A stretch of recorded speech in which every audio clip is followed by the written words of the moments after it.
If you missed it, it was so informative. I wish I had known all this information before I was on the board, but now the board has it, and they are well equipped to move forward with running this church. So fabulous. Thank you, Reg. Appreciate that.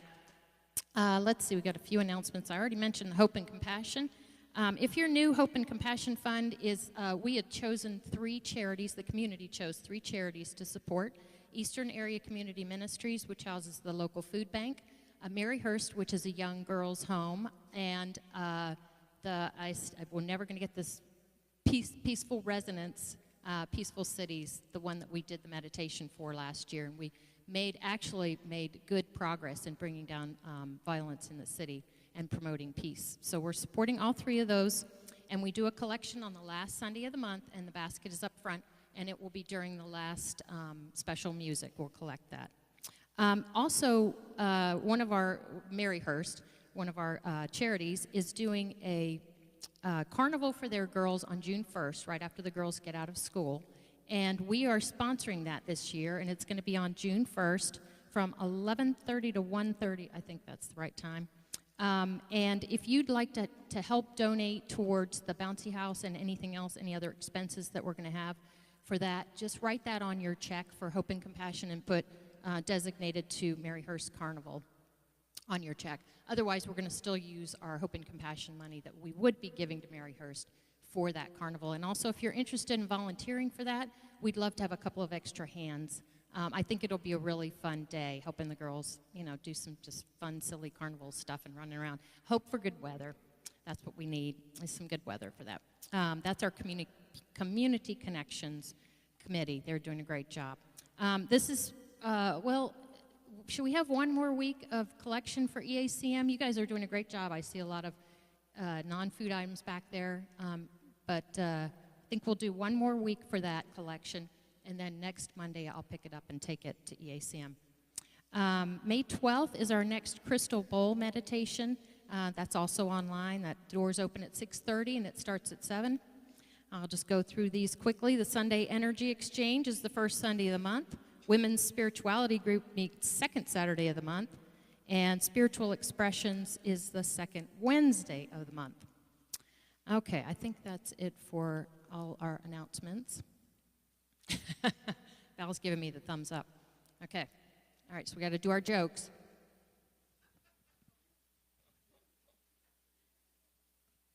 you, Don. All right. I know a lot of jokes about retired people, but none of them work. I tried to fix my clogged toilet, found a wooden shoe in there. Okay, those are pretty funny. And I have one more quick one for you. Are you just getting it? Oh.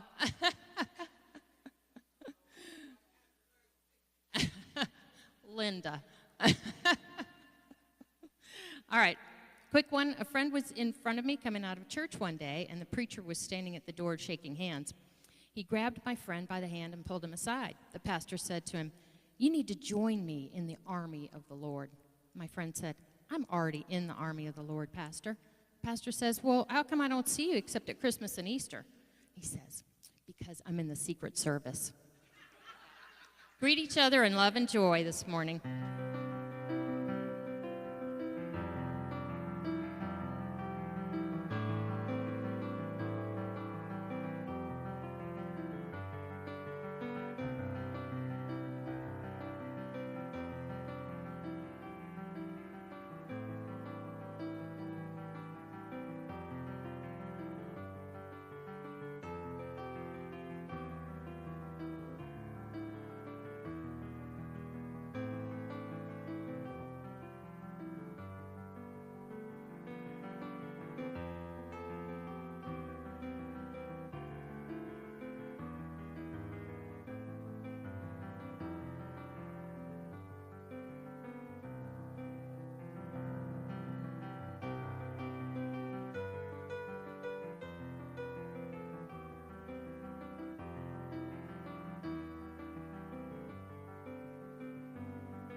If you make your way back to your seats, we're going to sing together, Swing Wide the Doors.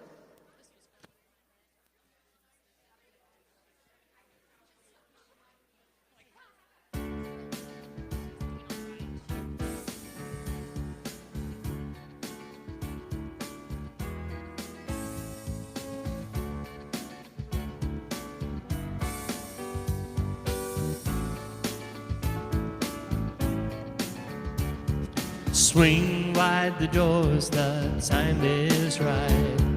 Swing wide the doors to let in the light. Bring in the dawn for humankind. Swing wide the doors of this heart of mine. Here we go now, swing wide the doors, the time is right. Swing wide the doors to let in the light. Bring in the dawn for humankind. Swing wide the doors of this heart of mine. I'm not holding it in anymore.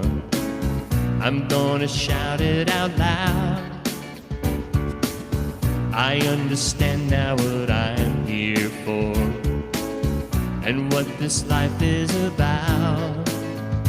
It's about love, it's about laughter, it's about comfort and smiles. It's about love, it's about kindness, it's about hearts open wide. It's about love, it's about passion, it's about taking a chance. It's about love, it's about service, it's about lending a hand. About lending a hand. Swing wide the doors, the time is right. Swing wide the doors to let in the light. Bring in the dawn for humankind. Swing wide the door and clear. I want a deeper light. It's about love, it's about laughter, it's about comfort and smiles. It's about love, it's about kindness, it's about hearts open wide. It's about love, it's about passion, it's about taking a chance. It's about love, it's about service, it's about lending a hand. About lending a hand. Swing wide the doors, the time is right. Swing wide the doors to let in the light. Bring in the dawn for humankind. Swing wide the doors of this heart of mine. Swing wide the doors of this heart of mine.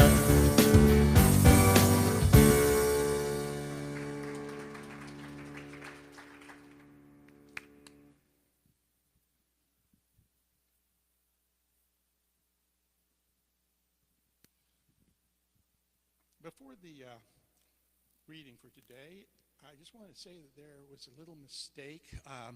There was one more thank you that needed to go out for a person who does so much around the church and always thanks everybody else, but she never gets any thanks. Tracy.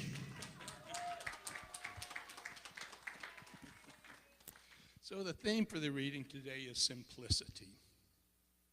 I pause to appreciate life's simplest blessings. Today I give thanks for the simplest blessings, the small things that bring a smile to my lips and a warm feeling to my heart. A hug from a friend, a cuddle from a grandchild, or stroking the soft fur of a beloved pet fills my awareness with love. The sudden lift I get, seeing a friend's person's handwriting in the mail, or the thrill of spotting a rainbow after cleansing rain shower spark lasting happiness in my heart. These things and more remind me that true contentment is found in life's smallest moments, the everyday treasures that comprise daily life and draw me close to God. I focus on these simple blessings and grow in gratitude for my life's many gifts.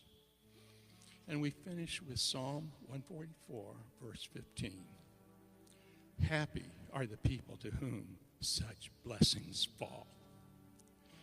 Happy are the people whose God is the Lord. Amen.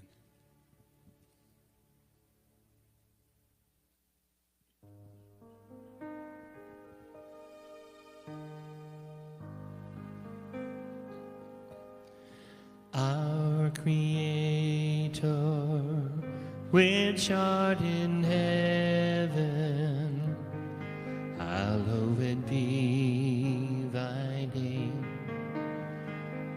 Thy kingdom come, thy will be done on earth as it is in heaven. Give us this day our daily bread, and forgive us our debts as we forgive our debtors. And leave us not in temptation, but deliver us from error. For thine is the kingdom, and the power, and the glory forever.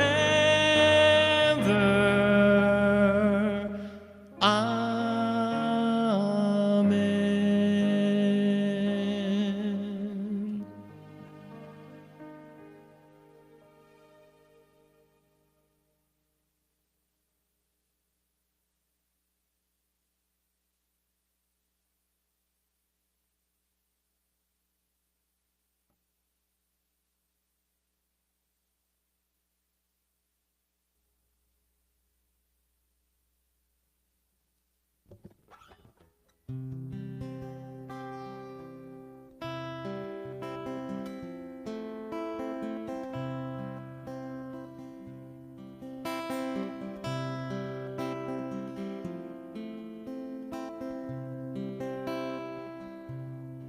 In the time of my confession, in the hour of my deepest need, when the pool of tears beneath my feet flood every newborn seed, there's a dying voice within me, reaching out somewhere, toiling in the danger, in the morals of despair.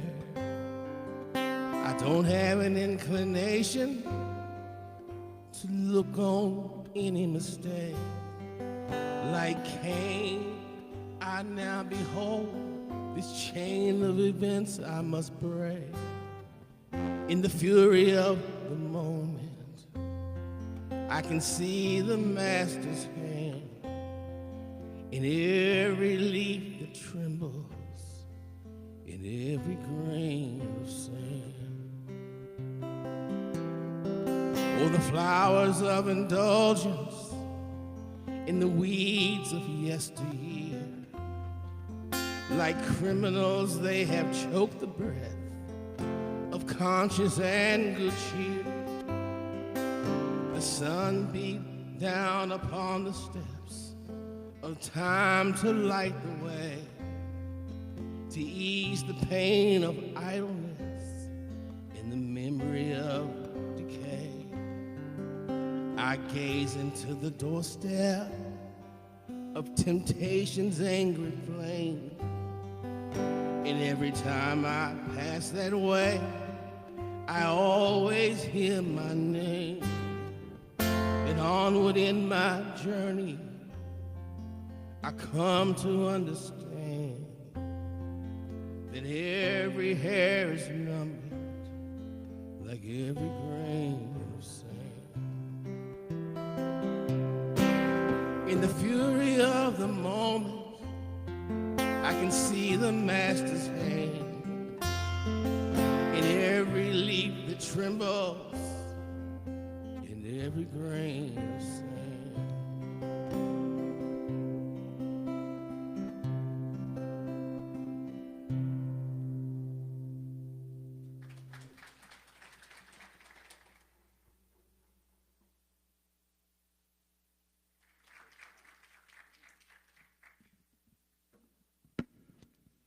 Wow, let's give Tyrone another hand. That was beautiful. Beautiful. Thank you.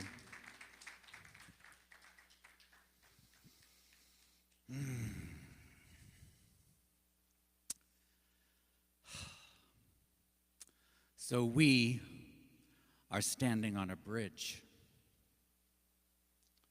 We are standing on a bridge. Of course, a bridge is a metaphor, right? It's a metaphor for crossing over from here to there, from our smallness to our greatness, from our I can't to our I can. And the bridge that gets us there is called faith. So faith is the topic I want to talk with you about today. And I want to think that after today, you might understand faith a little bit differently as a spiritual muscle that is ours to exercise. So we're going to be asking ourselves 3 questions today. The first, what is faith? Secondly, how are we expressing our faith as individuals? And then thirdly, how are we expressing our faith as a spiritual community? So the first one, what is faith? I looked up all kinds of different definitions, but the one that spoke to my heart was written by an East Indian poet named Tagore. He says, faith is the bird that feels the light and sings while the dawn is still dark. Love that. Faith is the bird that feels the light and sings while the dawn is still dark. And I love that metaphor because it speaks to perceiving that light, that energy, that power that I call God, and then taking authentic action, regardless of the circumstances, singing our song. Of course, there's another definition for faith you're probably more familiar with from Charles Fillmore in The Revealing Word. He writes, faith is the perceiving power of mind, and he uses a capital M here. That's important. Faith is the perceiving power of mind linked with the power to shape substance. And I would suggest this is really the same definition as Tagore, just a different metaphor. So when he talks to perceiving the power of mind, capital M, again, it's perceiving that power, that light, that energy of God, linked with the power to shape substance. Well, substance is that divine, creative God energy that is everywhere present. And who has the power to shape that? Yeah, we do, you and I. So he's talking about our perceiving that power, that energy of God, linked with our power to take authentic action, regardless the circumstances. Just as the bird feels the light and sings its song while the dawn is still dark. Of course, faith was a topic that Jesus not only talked about, but he modeled and demonstrated for us. Jesus is the way shower for us in unity. And over again in the miracle stories, he tells us, your faith has made you well. So when he healed the blind man, he said, your faith has made you well. When the woman who was ill, bleeding for 12 years, just touched the hem of his garment and was healed, he turned to her and he said, what? Your faith has made you well. And when the centurion came to him to come to heal a servant who was dying, please come, you must heal him. He said, no, I'm not going. He said, it will be done according to your faith. And within the hour, the man was healed. And that brings us to our second question. How are we expressing our faith as individuals today? Because for me, it really doesn't matter what Jesus said, what Tagore says, what Charles Fillmore says. What matters is how are we living it in our lives today? How are we expressing our faith today?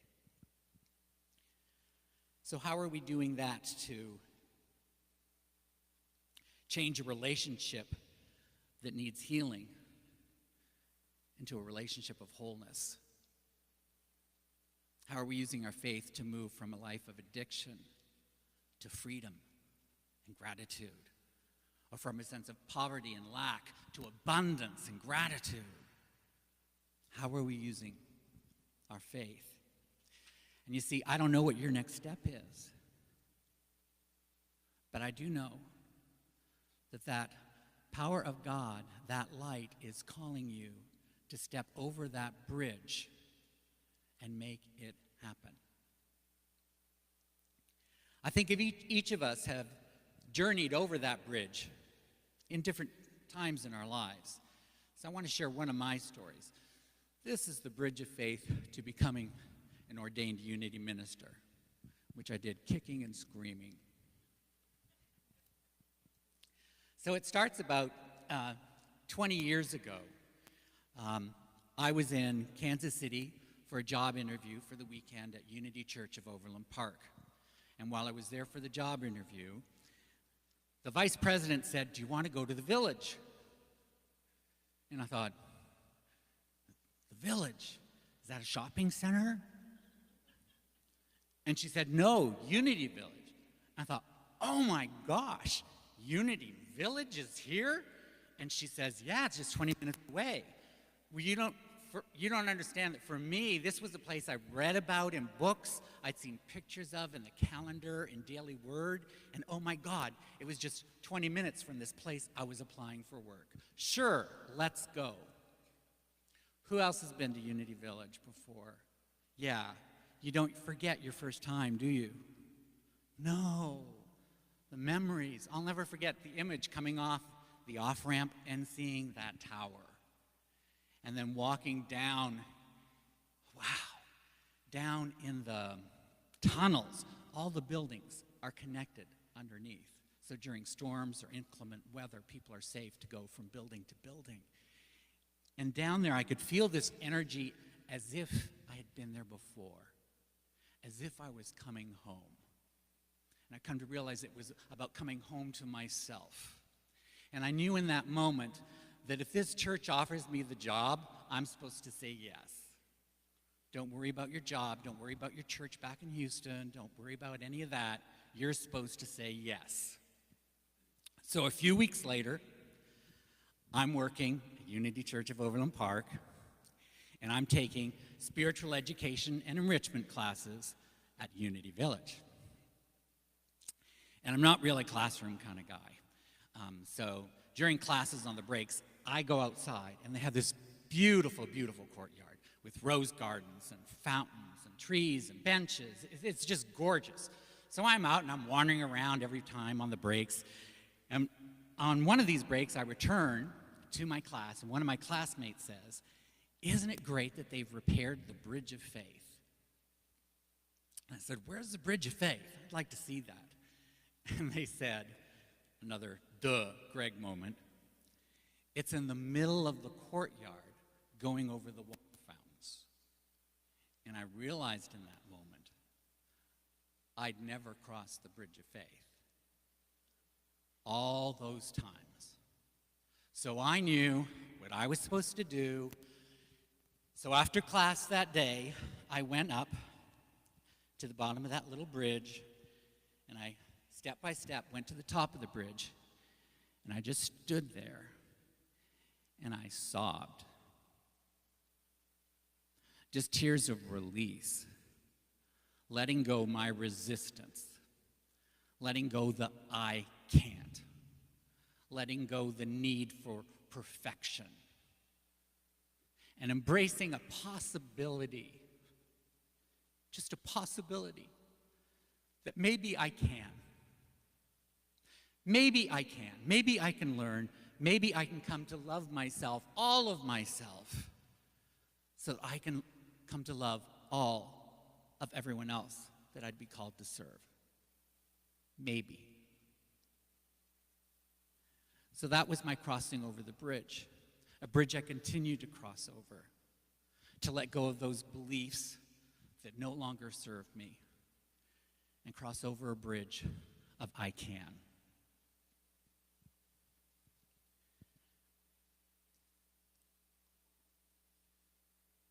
We, each of us, are standing on a bridge. So traveling that bridge of faith is really about a personal transformation, right? It's not about changing any circumstances out there. It's an inner journey of transformation, of surrendering and dying to what no longer serves and embracing something completely new and different. It's very much like the story of the caterpillar that transforms to the butterfly. And I know people hear that metaphor and they think, oh, that's so sweet. I love that. The caterpillar becomes a butterfly. But I did some studying. Let me tell you, it's not sweet at all. It's messy. It's hard. So let me tell you what happens. So once the caterpillar wraps itself within the chrysalis, it begins the dying process. And it dies from the inside out. What happens is that what scientists called imaginal cells are formed within the caterpillar's own biological makeup. And its own immune system does not recognize these as part of the caterpillar. So it's trying to fight them out like a cancer.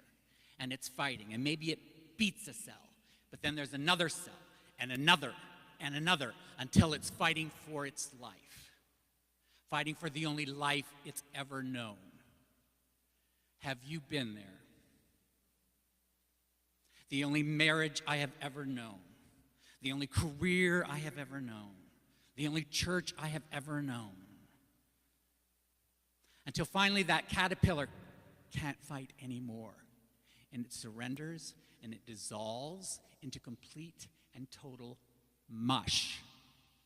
Mush. And here comes the good news. From this goo, from this ick, from this messiness, emerges something so spectacular, so miraculous, that caterpillar would have had no idea it was to become. No idea. And let's be very clear. The animal that walked into that chrysalis is a completely different animal than what walked out. An animal with 10 legs walked in, 6 legs walked out.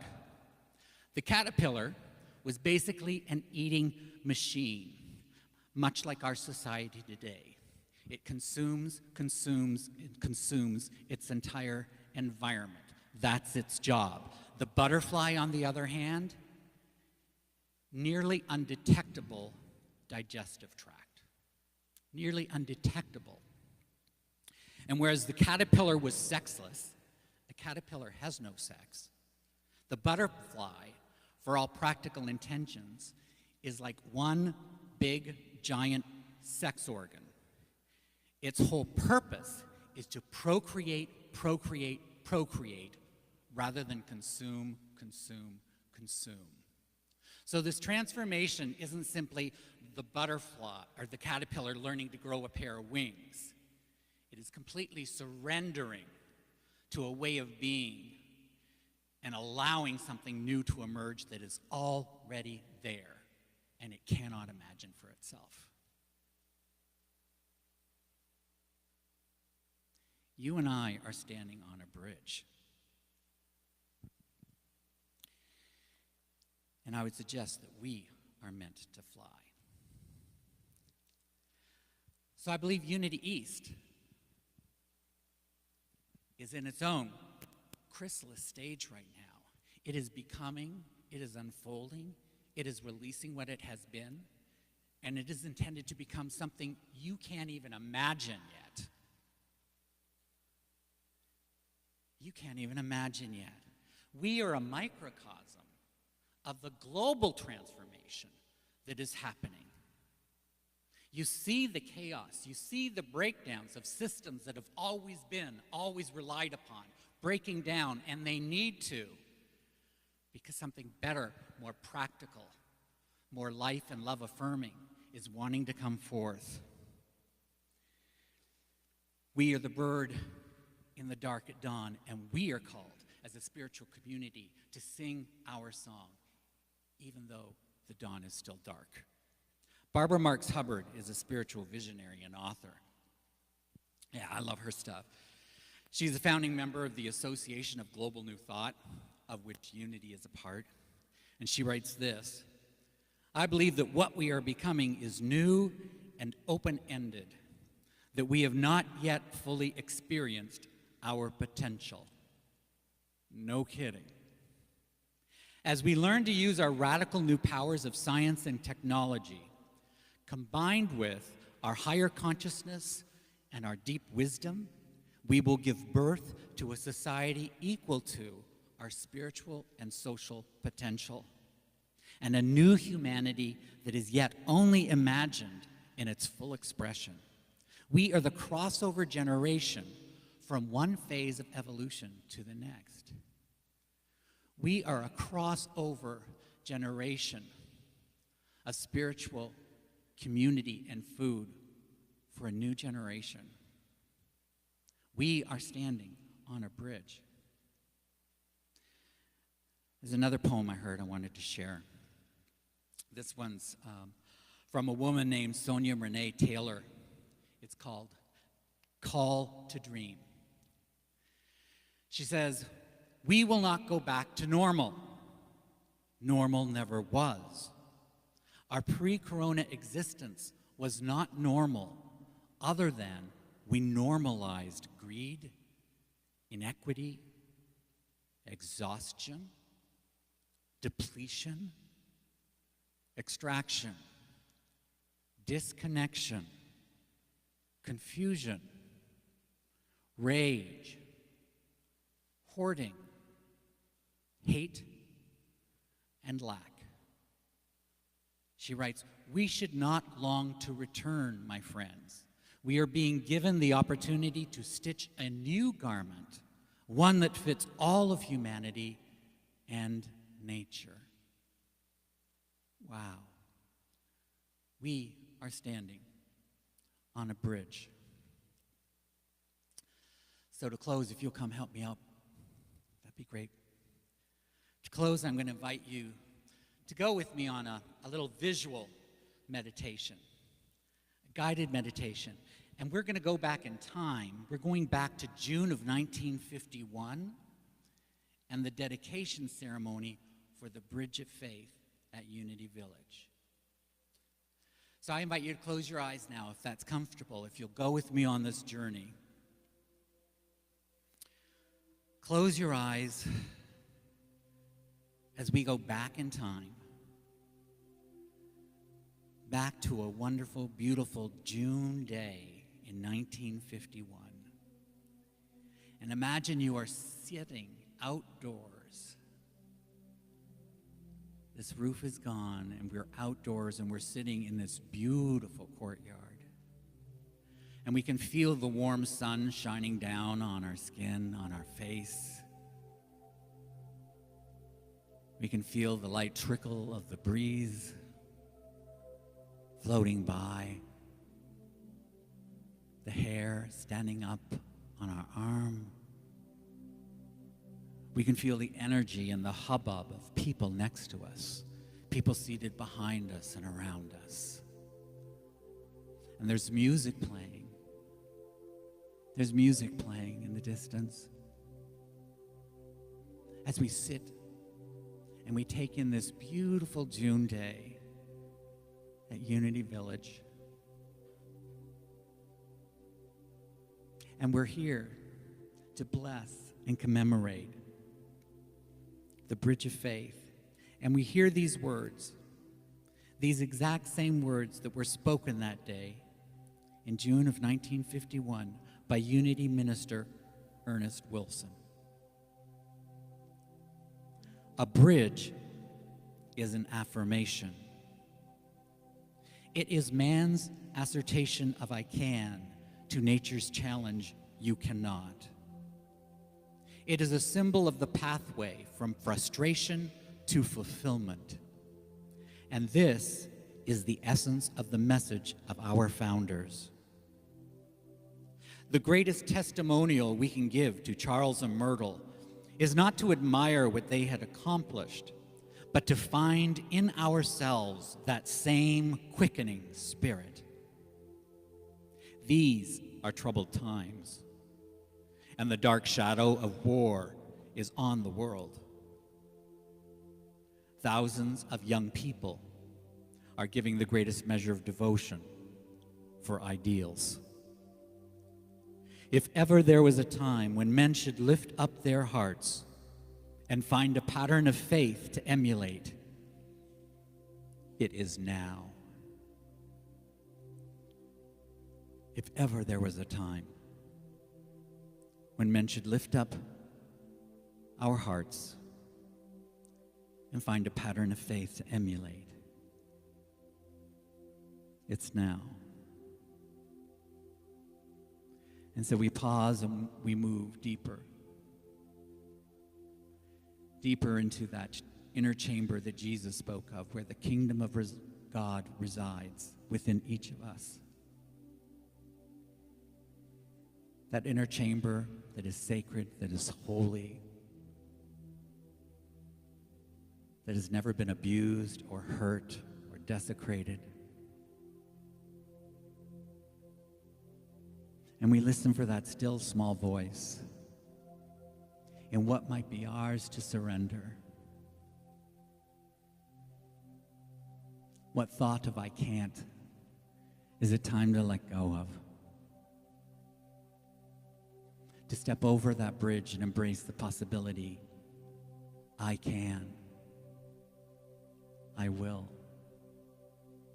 I am. And so we pause here for a moment,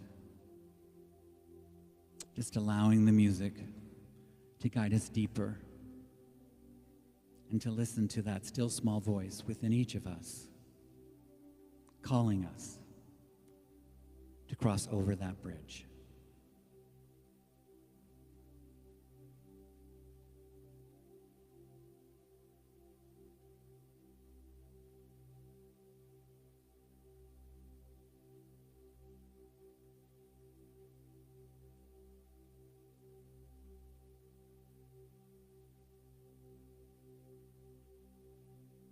And so it is. So for your spiritual practice, I like to give home play after a lesson. Some call it homework. I like home play better, don't you? Yeah, words are important. Who wants to work? So for your home play, I invite you to go wherever you can feel the essence of God most closely in your life, where you feel and discern that energy of light of God touching you. Maybe it's a favorite meditation chair. Maybe it's out in the woods, a favorite trail. Maybe it's listening to the bowls. And you just listen for how God is calling you to cross over that bridge from your I can't to your I can. And know that each of us, all of us, are standing on a bridge. And we're standing on that bridge together. God bless you. Thank you.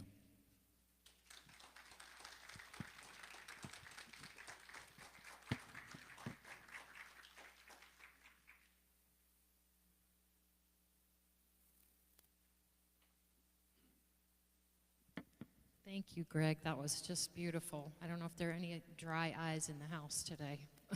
Certainly mine aren't. That was really beautiful. And before we take our offerings in our hand, I want to to let you know that Reverend Carol has been going through some health challenges, and to please keep her in your prayers as well. Our Reverend Carol Mahaffey from previous minister, so keep her in your prayers. And please hold your your offering in your hand as we say the blessing together. Divine love through me blesses and multiplies all that I am, all that I have, all that I give, and all that I receive. Thank you, God. And the Hope and Compassion basket is up here for whenever you're ready. Thank you.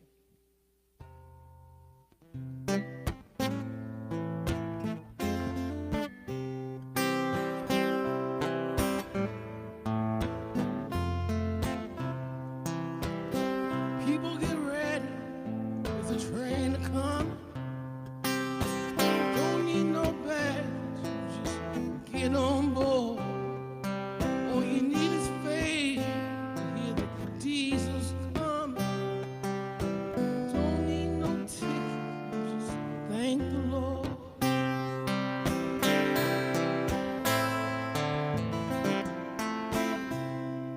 So people get ready. There's a train to Jordan, picking up passengers from coast to coast. Faith is the key. Open the door and board. There's hope for those among the most.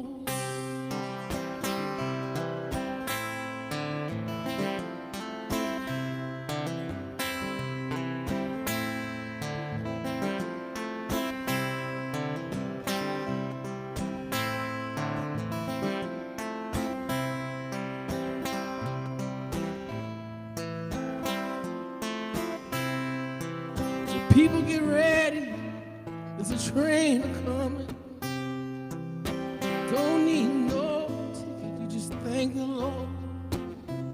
All you need is faith to hear the diesels humming.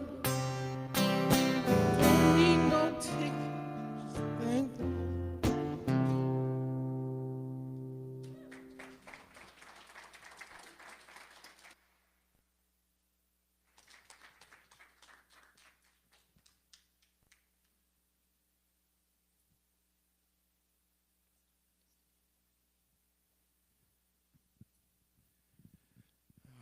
Breathing deep. Thank you, Tyrone.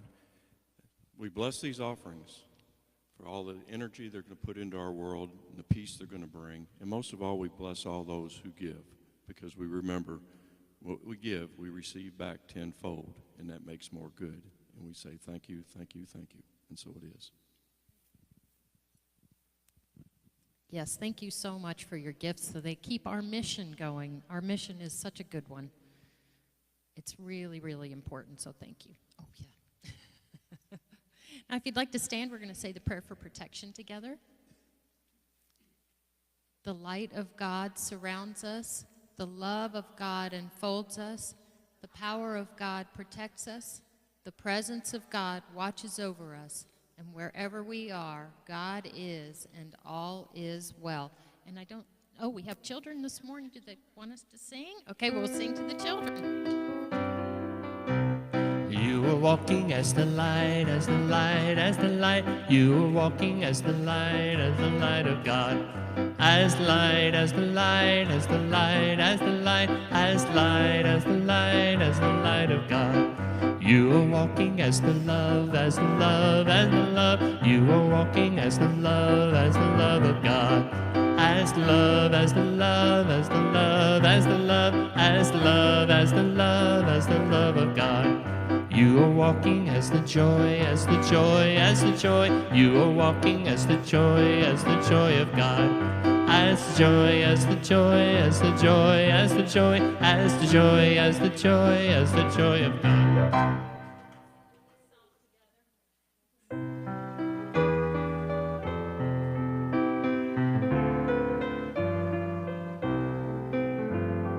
Now there is peace on earth, and now it begins with me. Now there is peace on earth, the peace that was meant to be. With God as creator, united all are we. Now we walk with each other in perfect harmony. Peace has begun with me, and this is the moment now. With every step I take, let this be my joyous vow. To take each moment and live each moment in peace eternally.